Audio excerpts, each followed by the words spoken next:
All right, hi everyone. My name is Cassandra and I am a faculty member here at Kwantlen Polytechnic University in the psychology department. And we are talking today about the Connecting Minds conference that's going to be happening in May of 2025.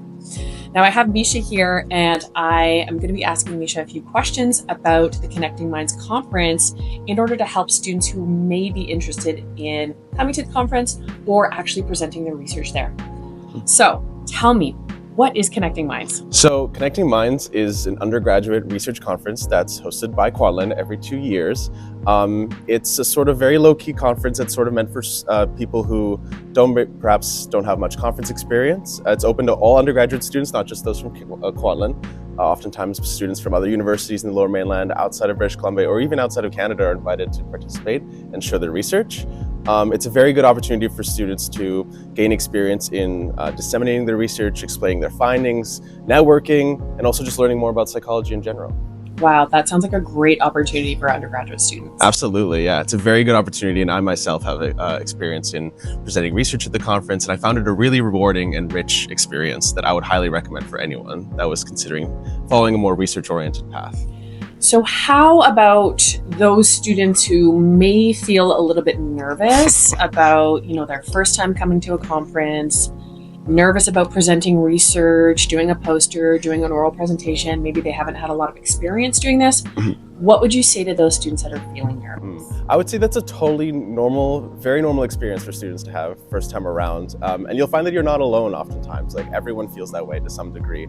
But what I can say to reassure everyone is that it is a very accepting, sort of comfortable environment. Like, there will be no judgment whatsoever. Everyone's happy to hear, like genuinely happy and interested to hear about all the research that all these undergrad students are doing. And they're, all the faculty and other students that are there to see people's research are there to support everyone and to to support people basically. Yeah. So Cassandra, I heard that you have previous experience with the Connecting Minds stuff. Like, could you talk a bit more about your experience there and how you felt and how you found things? Yeah, great question. Specifically because I am a KPU undergraduate student, and so I graduated with honors here at KPU and now have come full circle as a faculty member. So I had this great opportunity to attend Connecting Minds and present my own research, which I did. And the great thing about Connecting Minds as an undergraduate student is that you're presenting this research in a very low stakes environment. So, whether or not you feel fully confident in what you're doing, you're in an environment that is so welcoming and so friendly and low stakes. Even if something does happen to go wrong, maybe you're not able to answer a question correctly, it's okay, because this is your opportunity to practice going to a conference and presenting research. So I had that opportunity, and it went really well, and have now come full circle as a faculty member that now works on the Connecting Minds committee, throwing these conferences and supporting future students. Right on. So Cassandra, can you tell us a little bit about the keynote speaker that we're planning to have for this year's Connecting Minds conference? Yes, I absolutely can. So Connecting Minds, every time we have a Connecting Minds conference, which is every 2 years, we have a keynote speaker. So an individual who is very well known, typically in the field of psychology.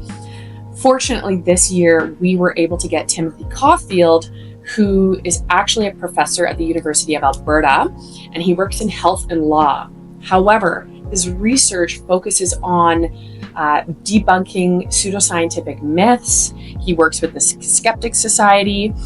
So some really, really good research just focusing on psychological science as a whole and how we're constantly fed misinformation in the media and out in the world, and how we can take that information and look at it from a scientific perspective and a psychological perspective.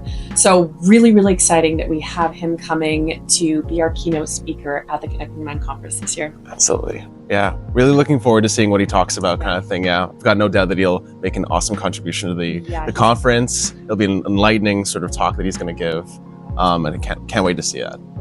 Absolutely. Right. So Cassandra, let's say that I'm thinking about potentially going to grad school after my undergrad's over and done with. What are sort of the benefits of attending Connecting Minds that might help me on that front, kind of thing? Yeah, that's actually a very good question. So, having had the opportunity as an undergraduate student to present your research at a conference, this can give you a huge leg up when you're actually applying into grad school, because now you have conference experience. Whether or not this is a poster or an oral, this is a line on your CV. So you've had the experience to present at a conference. You now have a line on your CV. Likely when you're at the conference, you're meeting other like-minded individuals who work in the same field as you and may have opportunities for you as well. So that networking piece is absolutely huge, because at the conference we have time to have coffee and walk around and meet people and chat. And so networking is key when it comes to conferencing. As well, this is giving you that leg up when you do go to grad school and beyond as well. So you now have this experience at a conference at an undergraduate level, which a lot of people actually don't have the opportunity to do. So when you're applying and you're looking for jobs, this is something that looks very, very good on your resume, your academic resume. Right. So apart from the keynote speaker and all the awesome research that people are going to be presenting at Connecting Minds, what other stuff is that might be there that we might be able to see at Connecting Minds? Another very good question. The great thing about this undergraduate conference specifically is we actually invite people who have gone off to grad school. We invite individuals who have had to go through the process of applying for funding. And we also follow people who have gone on different career paths. So what we do is we actually bring back and invite previous KPU students to talk about their different career paths. Some of them, finding your career path right outside of that undergraduate degree, not necessarily going off into grad school, not necessarily going off for a PhD, individuals who actually got jobs right after they finished their undergrad. Oh, wow. So we have that opportunity. And of course, we have individuals that we invite that also have gone to grad school and different kinds of fields and educations and all kinds of opportunities there, as well as we often will have a faculty member talk about something like funding and what that looks like at that graduate level, how to apply for funding and what kind of funding you may need depending on your field. So we actually tailor this conference towards undergraduate students. We completely gear it towards them. So that is what you should expect when you go to Connecting Minds as an undergraduate conference, that this is going to be tailored right for those undergraduate students. Yeah, it seems really informative. And I've got no doubt that undergrad students that attend the conference will have a whole host of information to gain. And yeah. Coming to Connecting Minds gives them a leg up. Absolutely, yeah. No doubt about that.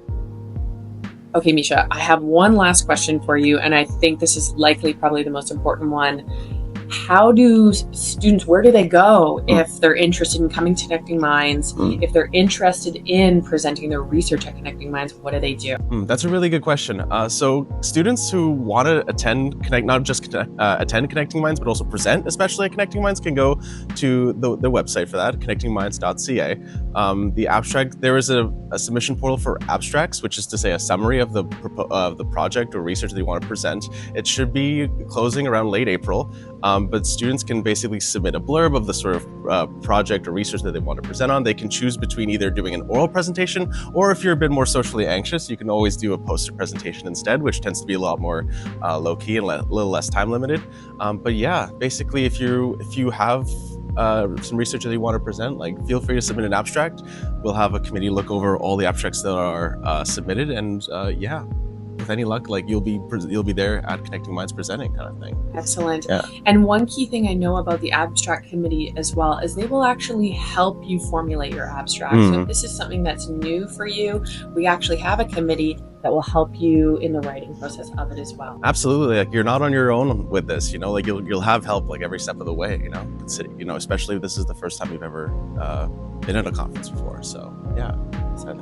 Well, thank you so much. This was super informative. All Absolutely. The information you've given to me, and hopefully I've given some information to any students out there that are looking and interested in going to Connecting Minds. I'll see you there. Yeah, likewise. I'll see you there. Okay.